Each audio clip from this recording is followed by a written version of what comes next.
Hey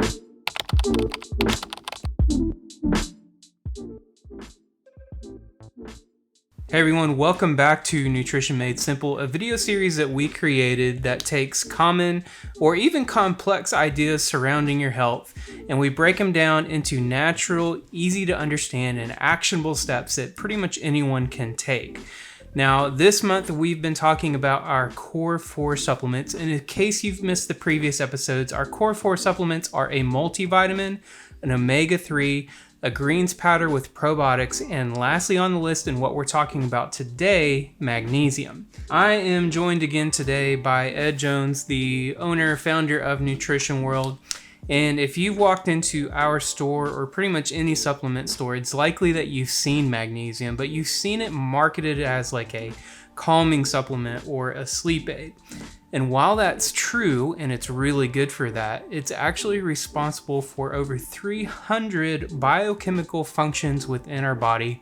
And that is exactly why we've included it into our Core 4 supplements. So, Ed, to start us off, let's talk about what magnesium is, and if you could answer that question for us, and then what are the sources of magnesium and why aren't people getting enough? Great questions, and one of the most, I think, unknown pieces to this puzzle of how do we age gracefully, how do we stay resilient and optimal in our life despite the decades coming on.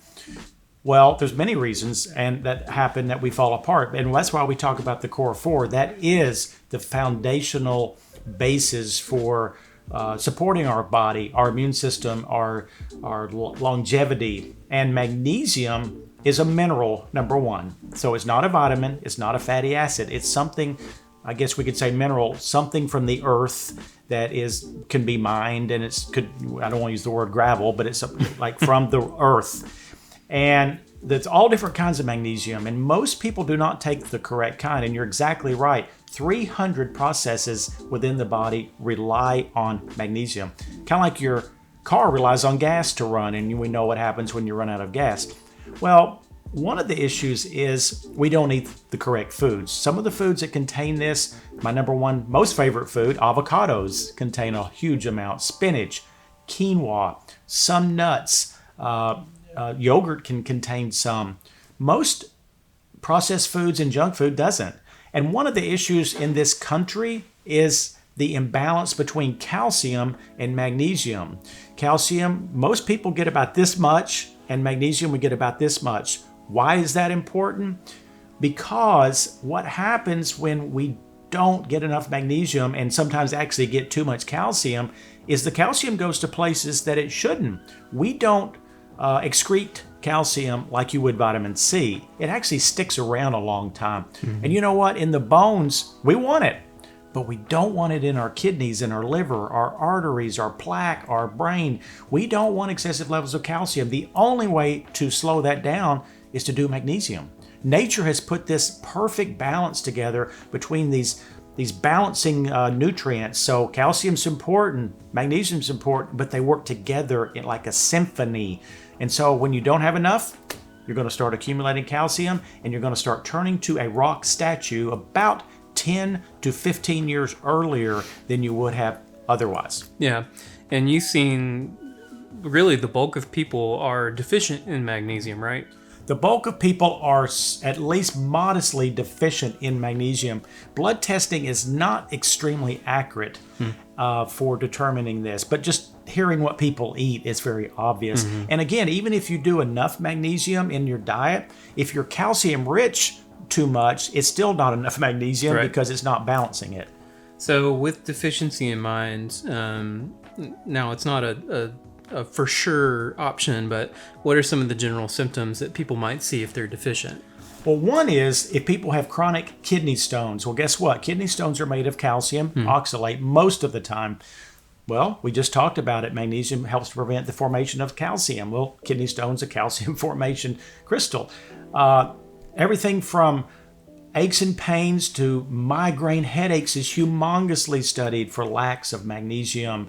Muscle cramps. People always think potassium. It's rarely potassium unless you're on a diuretic or you're sweating excessively. Magnesium is far more the reason. And so there's so many varied symptoms. insomnia, anxiety. When you're really low in magnesium, you're kind of like this because it's a calming mineral. Believe it or not, breathing, sometimes difficulties like shortness of breath, if it's due to constrictiveness of the bronchioles. Well, again, I just said magnesium relaxes things, calcium constricts them. Too much calcium, you're too constricted. And with magnesium, it relaxes it. So you have that balance again. So much of health and nutrition is about balance. And it's just plain hard to do it sometimes unless you kind of know what you're doing. Yeah. So let's get into one of the more confusing parts about magnesium is that there are probably 7 or 8 different forms really that are popular or that we would even have on our shelves.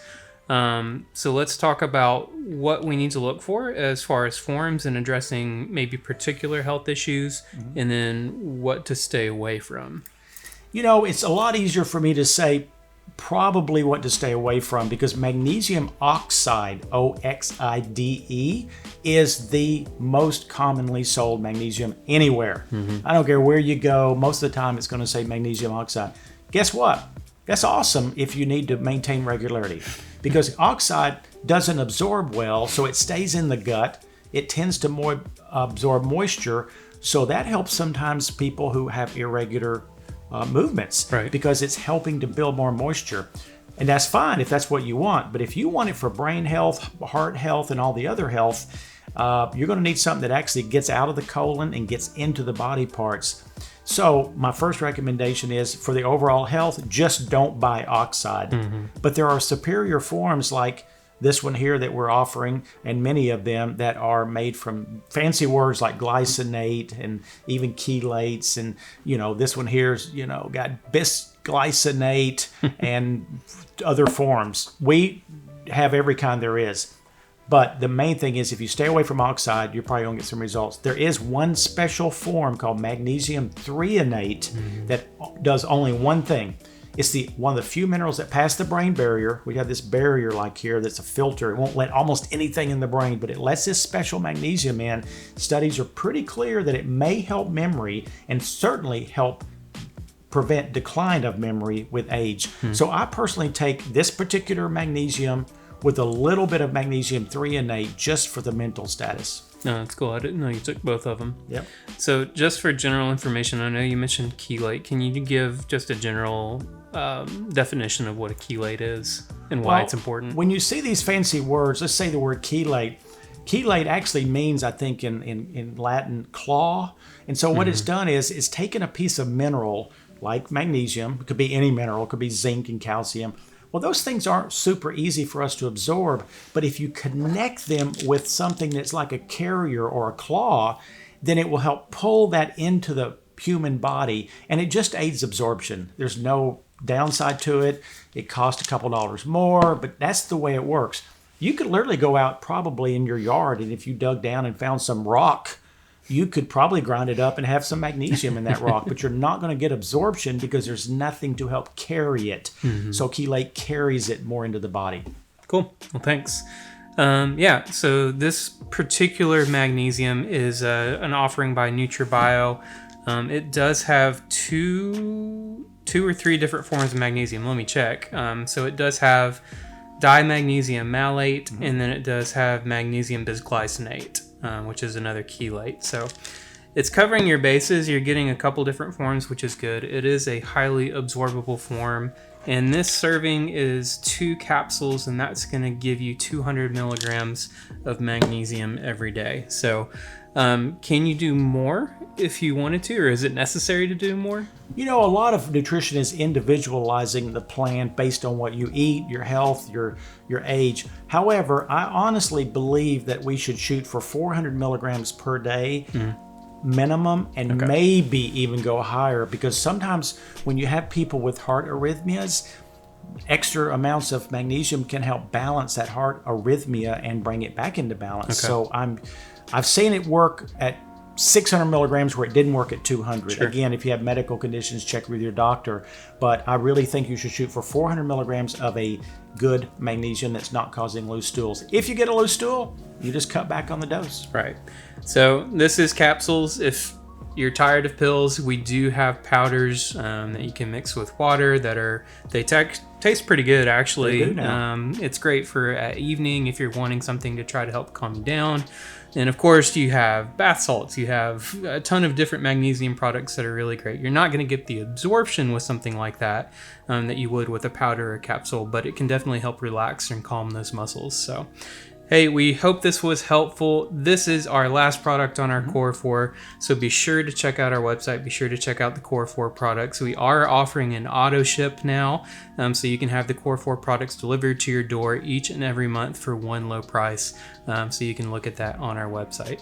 Thank you so much, everyone. We hope this was helpful, and we'll see you next time. Thank you so much.